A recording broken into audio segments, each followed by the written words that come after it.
Hello there and welcome to the Summon, the African Summon, where we connect you to Africa and African culture. Today we'll be continuing part 2 of our story, The Good Foot by Cameroon Nsanda Eba. Invite your friends, neighbors, and loved ones and join us for this great read.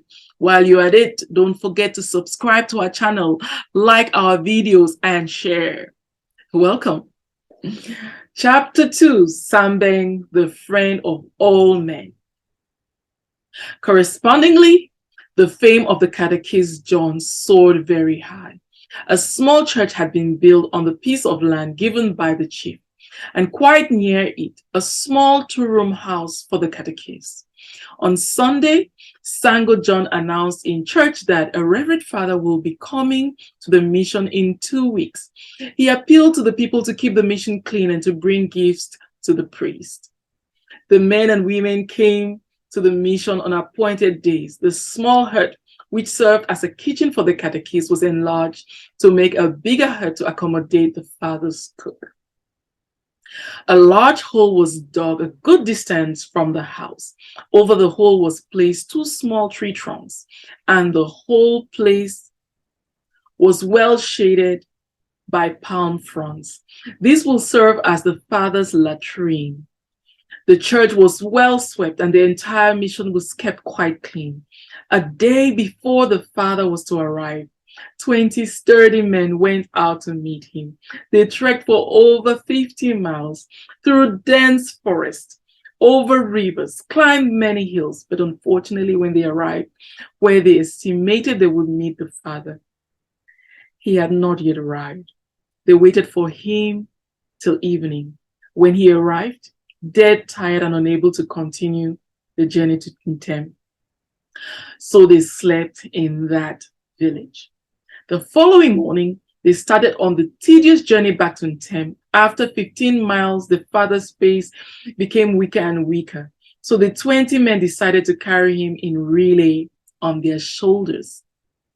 When the father and his entourage finally arrived at Ntem, there was great singing and dancing in the mission. A ram could be seen tied to a pear tree behind the catechist's house. It was a gift from the chief to the father. Inside the catechist's house were dozens of eggs, baskets of potatoes and tomatoes, chicken, butter locally made, and other delicacies which were known to be good enough for a white man's taste, all presented by the villagers. The father was quite impressed by this warm welcome. But because he was too tired, he could not meet the people. He soon retired to his room. But before doing so, he asked the catechist to give him a catalog of the gifts. He wrote this down on his small notebook. It was discovered later that he did this so that his cook should not steal any of the things. Before the father left, he promised that he would establish a school at Ntem. He would send an able school teacher before long, but meanwhile, the catechist could start registration of prospective children. The catechist was very happy with this news, and after the father had left, he explained to the people what precisely a school was.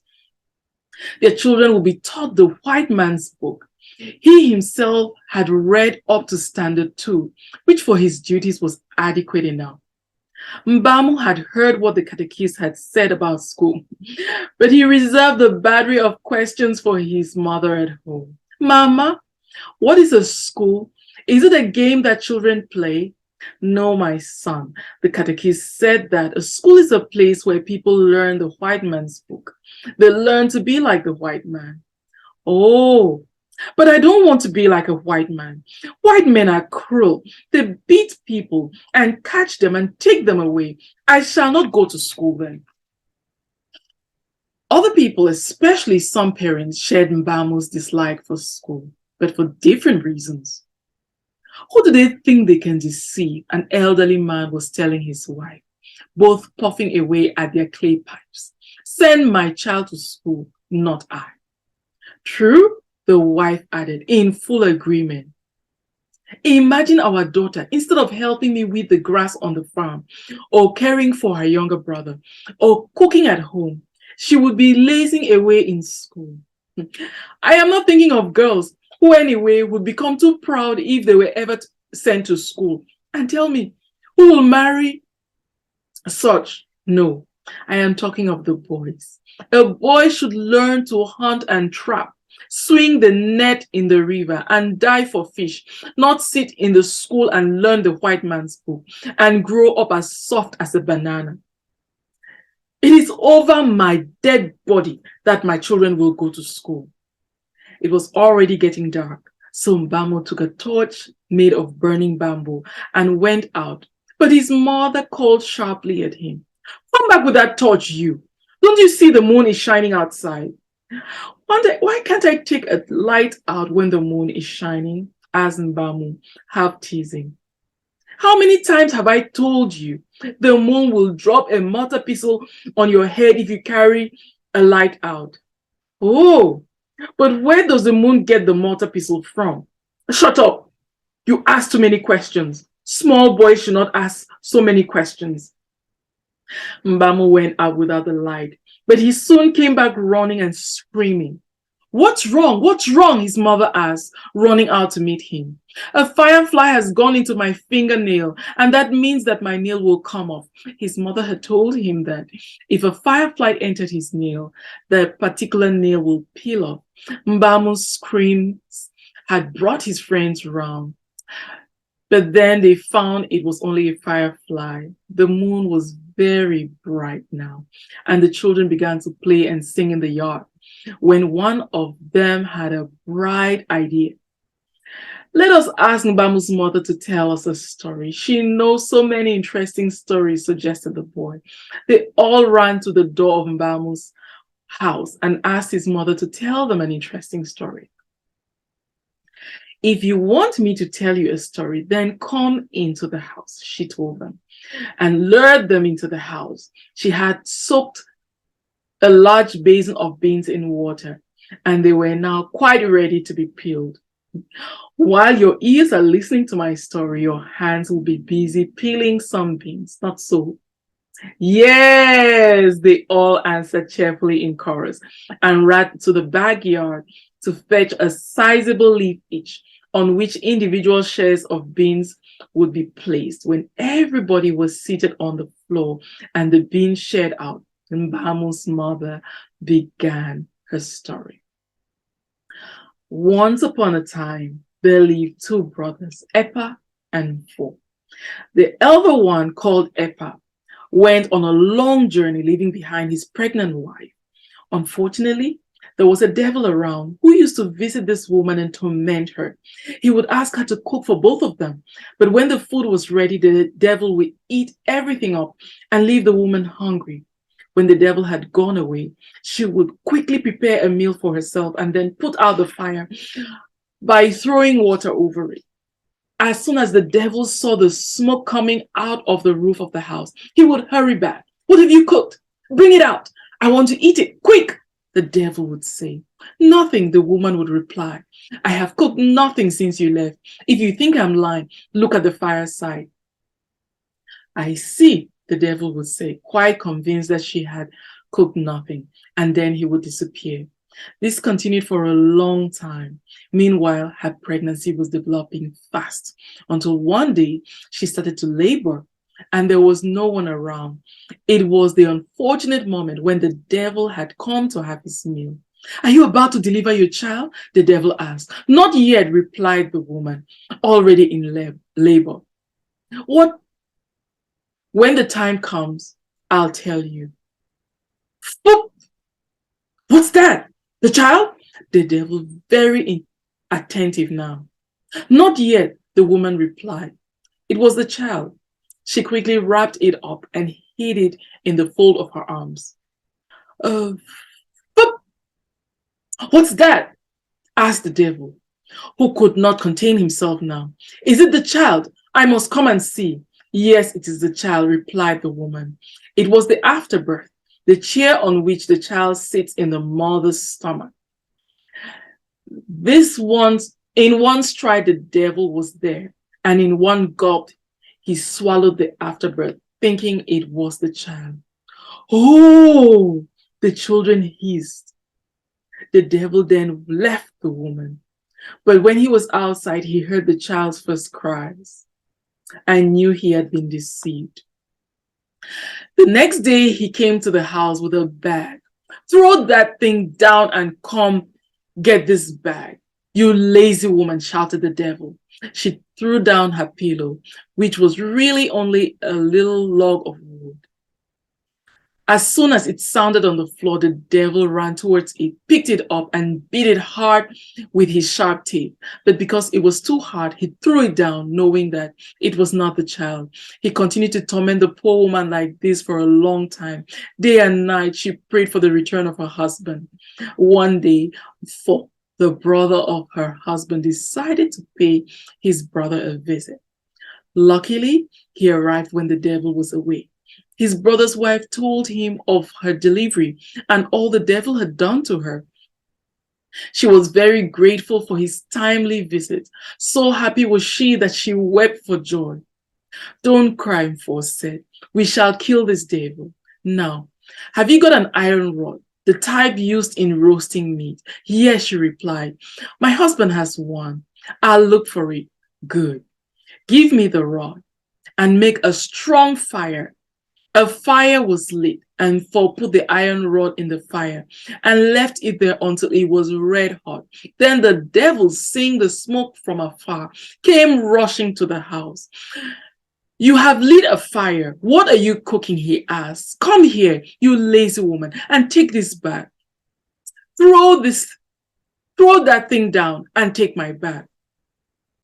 The woman did not move, but instead, without so much as turning her head, said, I have all these days obeyed your silly orders, but today I shall not. What? Exclaimed the devil, shocked by her insolence. He made straight for the woman, who was sitting unconcerned in her bed. As he bent over her to seize the child and eat it, for who had been hiding behind the door, came out. Quickly removed the iron rod from the fire and thrust the red-hot end into the anus of the devil. The devil shouted in great pain, leaped up and disappeared through the roof of the house. The woman almost fainted with sheer fright. Thank you, my dear brother, he said. Thank you very much. If not for you, this wicked devil would have killed me and my child. Don't leave me until my husband returns, please. After a few days, Eba returned, and his wife immediately told him all that had happened. If not for your kind and brave brother, she concluded, I and the child would have been killed by this devil. You did well, brother, Eba said. Then suddenly a dark frown creased his face. What? He exclaimed. Did you say the devil went away with my iron rod? That is the only one I have. And as you know, iron rods are scarce and rather expensive. What shall I use to roast my meat? No, you must look for my iron rod and bring it back. He was now furious. But that is impossible, brother, pleaded Mfo. The devil has taken it away, and I don't know where he's gone to. You must bring it back, insisted Eba. But what is an iron rod compared to your child and your wife, pleaded his wife. Don't you see that your brother has saved our lives? He must bring my iron rod back, Eba kept insisting. A crowd of neighbors was gathering, and when they heard the story, they tried to appease the elder brother, but he would not accept any compromise. All he wanted was his original iron rod. The crowd called the younger brother, showered blessings on him, and asked him to go and look for his brother's rod. Have you finished your beans? Mbamu's mother asked. Then have some more. She was very clever. She chose a long story, knowing that by the time she finished the story, the beans would be finished. Has everybody had a second round? Good. Let us continue our story. For now started his journey, for he knew not where, hoping that perchance he might find his brother's iron rod. On the way, he met an old woman and asked her if she knew the way to the devil's land. After the next bend, she said, turn to the east and climb the steep hill, and right on top, you will come to the devil's land. Mfo thanked her and went up the way she had told him. After a long and tiresome climb, he finally came to the gate of the devil's land. Fortunately, the gate was open. As he entered, he pretended not to see. They pretended not to see him. He too pretended not to see them, but started to cry out loud. I have come not to I have come here not to sleep, but to mourn and to weep for the death of Samben, the friend of all men. Yes, to weep for Samben, the friend of all men. When the devils saw that he was a friend, not a foe, they joined in the song, holding hands and dancing around him as they repeated the last two lines over and over. They welcomed him and led him to their house and gave him food and drink. He then cleverly asked them to show him the wicked instrument that was responsible for the death of so strong a devil as Samben. One devil made for the store where the iron rod was kept. Mfo pretended not to see the devil, and when the iron rod was brought, he cried aloud and covered his face with his hand, pretending to be totally shaken with grief. He told him to take back the wicked instrument, for he could not bear to set eyes on that which was responsible for the death of his friend. But with the corner of his eyes, he had seen the rod and was happy that it was the same one he had used on the devil. When the devils retired, Mfo began to plan his escape. Before the devils left, they told a young devil to keep watch over the store, and they told the cock to crow whenever the stranger was about to depart. When Mfo saw that all was quiet, he asked the young devil to crack some kernels for him. While the devil was doing so, Mfo got a calabash and bored several holes in it using a sharp nail. When the devil brought the kernels, Mfo gave him the calabash to fetch some water from the nearby spring so that he might drink after eating the kernels. The young devil took the calabash and went to the spring, but he never returned because each time he carried water in the calabash, it came out through the holes. Meanwhile, Mfo chewed a good amount of kernels and gave the chaff to the cock to eat and be merry. The cock was very happy. It fell on the chewed kernels and was fully absorbed in picking all the bits. Its head bent down all the time, for then tiptoed to the store, removed the iron, and ran away. On his way home, he picked 10 lovely ripe garden eggs from the devil's garden. Just as he was running away, the young devil returned in frustration. When behold, he saw the man they were supposed to guard escaping. He called on the cock, and it crew immediately, thereby alerting all the devils. But it was too late. The man had escaped. There was great rejoicing that night when he handed the iron rod to his wicked brother. Have you finished your beans? Here are some more. Mbamu's mother handed some beans to the boys. This is the last round. Tomorrow, I shall tie a special bundle of beans for all of you. She continued the story. Meanwhile, Eba saw the tempting garden eggs which his brother had brought back, and his mouth watered at the thought of biting one of them. He could not resist the temptation, and he stole one of them. Just then, his brother appeared. Eba hid the garden eggs in his right jaw. What's wrong with your jaw? Mfo asked his brother. Mumps. His jaw was swollen, and he could hardly speak. I am sorry, brother. I hope it would heal quickly. But Mfo knew perfectly well that it wasn't mumps, but his garden eggs. Mfo made sure that his brother's mumps had gone down before announcing that he was about to return to his house. He went to where he had put his garden eggs, and as he had expected, one was missing.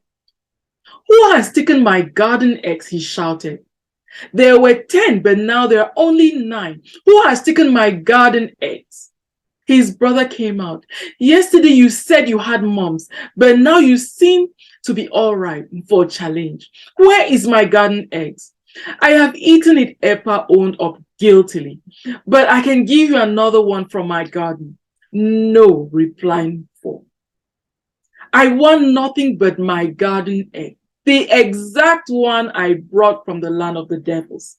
Please forgive me. I shall give you as many eggs as you want from my garden." The quarrel soon brought a crowd, and since it was the same crowd as the last time, they easily took sides with 4. "You must produce his garden egg in the same way as you asked him to produce your iron rod," was the verdict. Epa left at once for the devil's land, thinking within himself that if a mere youth as 4 could go to the devil's land, surely an elderly person could do better. He met the same old woman 4 had met at the same spot. He had once gripped her wrist and pulled her roughly. "Tell me the way to the devil's land, you old witch. Quick, or I'll pull off your hand," Epa demanded. "Don't harm me," the old woman begged. "I am an old woman, poor and harmless. Straight on, after the next bend, turn east, climb the steep hill, and right on top, you will see the devil's land. And be careful, because with a temper like that, you will not be safe with the devils." He did not hear the last words, for he had released her hand and had hurried away, following her instructions. When at last he reached the devil's land, the cock crew. And as before, the devil started to gather afar, pretending not to see him, as Epa was fully absorbed in his search for the garden eggs, looking this way and that, with his head bent down. He did not notice the devils, but he felt their smell in his nostrils. And instead of going on silently with his search, he started muttering to himself, as if he owned the place. "This place smells, this place smells, this place smells, this place smells." The devils knew at once that he was a foe, not a friend. So they took up the chorus, at first singing softly as they began to move closer to him. When he raised his head, he saw that he was totally surrounded by devils, all jumping now and singing wildly. "This place smells, this place smells, this place smells, this place smells." Epa tried to run away, but there was no opening. The devils closed up upon him, singing their weird song and choking him to death with their long talons, thinking that it was he who had killed their brother and he who had stolen the iron rod and the garden eggs. So ended the story of the wicked brothers. This story teaches us to be kind to people. The children sighed in happiness at the fitting ending to the story. Some of them yawned, others were scratching themselves, and all of them started to talk at once. They had finished peeling the beans. So Mbamu's mother was very happy. All the children dispersed and went to their houses. "Good night, Mbamu. It remains tomorrow," they said. "Good night, my children," she said. "It remains tomorrow. We shall eat beans tomorrow." And that's the end of chapter 2. Be sure to subscribe to this channel to ensure you get chapter 3 of this story. Like our videos and share. Until next time, I'm Manondo Akono saying thank you for responding to this sermon.